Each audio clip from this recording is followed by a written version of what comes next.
Snow is finally here in western Pennsylvania. Coming up, we'll tell you where people saw snow today and how they're reacting.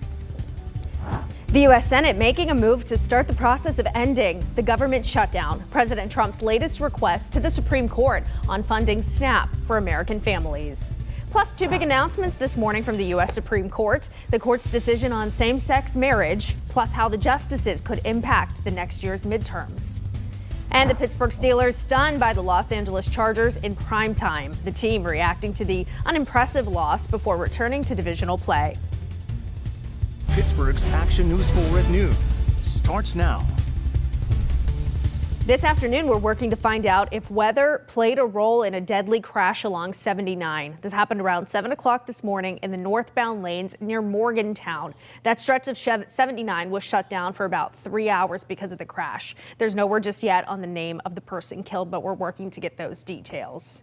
The first taste of winter for parts of western Pennsylvania today. You may have woken up to this morning, some snow on your car or maybe grassy areas. Especially you might have noticed it if you live in the south or if you live east of the city. Right now at noon, we have team coverage, including in Fayette County, which saw good early coating. First, we have meteorologist Brian Hutton Jr. with our certified most accurate forecast. Took a lot of people by surprise, I think, seeing those flakes for the first time, Brian. It's always a surprise, right? The first ones fly, and there's still some flurries falling out there for us this afternoon, and they'll stay with us through the day tomorrow. This is a live look at Seven Springs and up into the Laurel Highlands. That's a good, probably about ½ an inch or so that's on the ground. We're watching for still light accumulations, mainly north of I-80 and into the ridges of the Laurel Highlands. Tomorrow morning, specifically, is an impact day for our Tuesday, as wind chills will be in the teens. In fact, some of us will see wind chills in the single digits as we start the day tomorrow, so that's why it is an impact day. We also have a winter weather advisory in effect for Forest County and also the ridges of the Laurel Highlands. That starts in an hour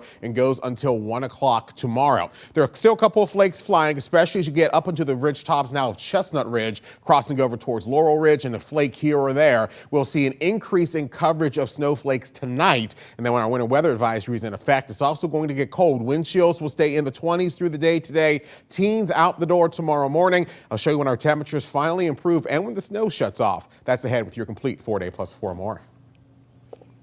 While some of you may not have seen much snow, if any at all, our neighbors in Fayette County sure did. Pittsburgh's Action News 4 reporter Carlos Flores is covering Fayette County this afternoon from Farmington. He continues our team coverage, talking with neighbors who woke up to the first signs of winter.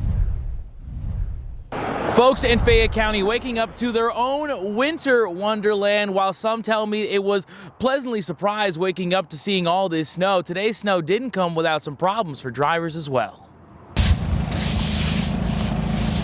Laurel Patterson is one of the many in Fayette County waking up Monday morning to snowy trees, slushy roads, and a snow-covered car. Patterson says the snow came as a bit of a shock. I didn't expect this much. I mean, I thought we were going to get a dusting, but I didn't think we'd get, it's nasty. About halfway through November, Patterson believes they weren't going to see snow until later this year. I would say it's a little early. And being today's my daughter's birthday, when she was born, it was 3 feet of snow. Today's snow was also a reminder for drivers about how to navigate slick conditions. In Henry Clay Township, conditions led to a school bus tipping over on Flat Rock Road. According to Pennsylvania State Police troopers, no children were on the bus at the time. And again, there were no children on that bus when it turned over earlier today. But for now, covering Fayette County in Farmington, Carlos Flores, Pittsburgh's Action News 4. As we brace for more snowfall and winter-like conditions in the months ahead, be sure to download the WTAE app and check WTAE.com for your latest forecast. 12:02 is the time, and a local father is facing homicide charges for the death of his 2-month-old son in Butler County. State police say their investigation reveals 32-year-old Vincent Maselli allegedly caused injuries to the boy on Saturday at a home in Butler Township. Emergency responders were called to that home. It's located on Spooner Drive. When this baby stopped breathing, they discovered he had bruising on his head and torso. The baby boy was rushed to the Butler Memorial Hospital, where he later died. Maselli is now in the Butler County Prison.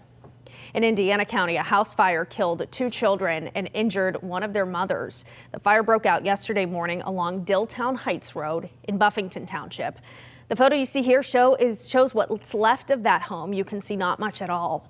A friend of the family who lived there shared this with Pittsburgh's Action News 4. She tells us a 12-year-old girl and her 14-year-old boyfriend died, and the girl's mother was burned trying to get them out.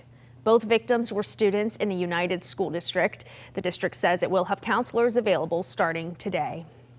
Another house fire is under investigation in Lawrence County. This is what neighbors in Newcastle saw overnight on Sunday. You see this massive fire tearing through the home right around midnight. Officials tell us there was a small fire at the same home on Harrison Street on Friday night as well. That one was put out quickly, but this second fire on Sunday was much worse. I saw the flames just rolling out of the house, just engulfed like huge flames, just out the windows at the top. There was a second story, but it's no longer a second story. Nobody was hurt, but Newcastle police are investigating. Pittsburgh Mayor Ed Gainey addressing council today with the final state of the city of his administration.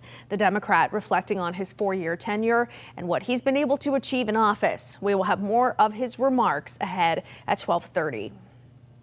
The federal government shutdown is now in its 41st day. President Trump pushing back again to keep full food aid payments on hold. The Trump administration making the request today to the Supreme Court. This comes a half a day after senators broke the Democratic filibuster, making some progress to end this shutdown. With all these new developments, here's ABC's Perry Russum. After weeks of voting to keep the government shut down, fighting for lower health care insurance premiums, the motion upon reconsideration is agreed to. 8 members of the Senate Democratic Caucus caving. This was the only deal on the table. Voting with Republicans to advance a bill that would reopen the government. How do you explain, though, to your constituents why it was worth it to put up this fight for so long when in the end you did not get your key demand? Because it wasn't working. The Senate back in session today working on advancing the funding bill after reaching a deal to fund the government through the end of January. The deal also funds SNAP benefits for months, reverses the shutdown firings of federal workers, and guarantees back pay for those who were furloughed. The 8 senators abandoning their primary demand, extending subsidies tied to the Affordable Care Act.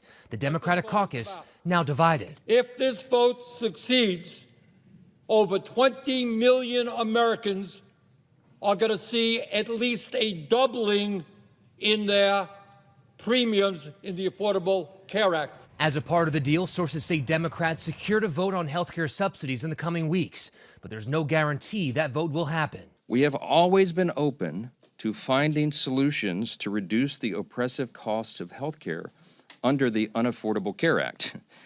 We just made clear that we would not and should not ever do that. That is, negotiate as hostages. So here's the timing on all of this. If and when the Senate passes their version of the funding bill, then goes to the House for them to vote, and then President Trump signs it into law. Perry Russum, ABC News, Washington. 2 significant headlines out of the U.S. Supreme Court today. The first on same-sex marriage. The High Court rejected a call to overturn its decades-old landmark decision that legalized same-sex marriage nationwide.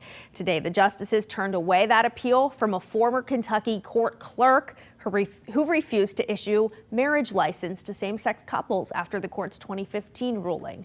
Justice Clarence Thomas has urged his colleagues to overturn the Supreme Court's marriage decision, but much as they did in 2022 when the High Court overturned the right to abortion. Also today, the Supreme Court agreeing to decide whether states can continue their practice of counting mail-in ballots that arrive after Election Day. The justices took up an appeal from Mississippi, where a lower court ruled last year a state law allowing such ballots to be counted violated federal law. The case will be argued early next year. A ruling is expected early enough to apply in the 2026 midterm elections. A lot of stuff wasn't working. You know, we were bad on third down. I was just a little bit off. A disappointing outing for the Steelers on Sunday Night Football last night. They were out in Los Angeles taking on the Chargers, and it was a tough night, especially for Aaron Rodgers and the Steelers offense. Rodgers was sacked 3 times in the game. He also threw 2 picks, including this one, which set up a touchdown drive for the Chargers to take a 12-3 lead going into halftime. In the second half, the offense still could not get going. The Steelers offense went 2 for 11 on third down and was 0 for 1 on fourth down in the game. It was probably midway of the fourth quarter before we converted the third down. you're not going to win football games not converting third down and losing the turnover battle. And we certainly were loose with the ball in several instances and didn't convert enough third downs. And so that's the end result. There's nothing mystical about it. The Chargers held the Steelers to under 250 yards in total offense in their 25-10 win. With the loss, the Steelers fall to 5-4 on the season. The Ravens won yesterday, gaining ground in the division at 4-5. The 3-6 Bengals come to town on Sunday. The Browns are in last place at 2-7. And we turn now to college football. Pitt coming off a bye week and getting ready for a huge game against Notre Dame Saturday at Acrisure Stadium. And that game will be right here on WTAE Channel 4 at noon. It's a top 25 matchup.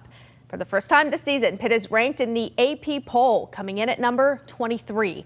Notre Dame is number 9. The new college football playoff poll will be released tomorrow. We will bring you an hour of live coverage to get you set for kickoff. Pitt Game Day airs live on Saturday morning at 11 o'clock, and then the Panthers and the Fighting Irish kick off at noon. ESPN's College Game Day and the ACC Network's ACC Huddle will also be in town on Saturday. Pittsburgh's neighborhoods were in the spotlight yesterday as more than 5,500 runners made their way through the city for the EQT Pittsburgh 10-miler and 10K. Father-daughter duo Leah and Jim Hoffner ran the 10K for the first time and were a bit skeptical at first if they could finish or not, but they did finish. I felt better when I just woke up this morning. The peak, it hit, and now we're just, but it'll be fine. It's fine. We're peaking right now. Yeah, we're peaking. This is the best it's going to be. The Hoffners, as well as more than 5,600 participants, pushed through the pain and the rain and crossed the finish line. Frank Lara and Cleo Boyd took the first place in the men's and women's 10-miler. Samuel Hobhater and Allison Placio took first in the men's and women's 10K. P3R organized yesterday's race, and they are also the driving force behind the Dick's Sporting Goods Pittsburgh Marathon. Yesterday morning, an exciting announcement: they have chosen WTAE Channel 4 as the official media partner of next year's race. Our partners are everything. We don't have 50,000 people this year without our partners. Channel 4 last year did unbelievable work, unbelievable behind-the-scenes coverage. We got unbelievable response from our participants. So just to elevate that this year is so exciting. Marathon weekend is May 1st through 3rd next year. You can look for special race day coverage, special programming leading up to race weekend, behind-the-scenes stories, a live stream from the finish line, and much more as we prepare for the big marathon. 12:11 now on this Monday, and the government shutdown continuing to have a negative impact on air travel. The warning this afternoon that could affect your holiday travel plans. Plus, a new list of pardons from President Donald Trump, his order on Rudy Giuliani, Sidney Powell, and others. We have winter weather advisories for some locations through the rest of the day. We now also have a lake effect snow warning in the portions of Venango County through the rest of the day. I'll show you how much snow could fall there especially. That's when we come back.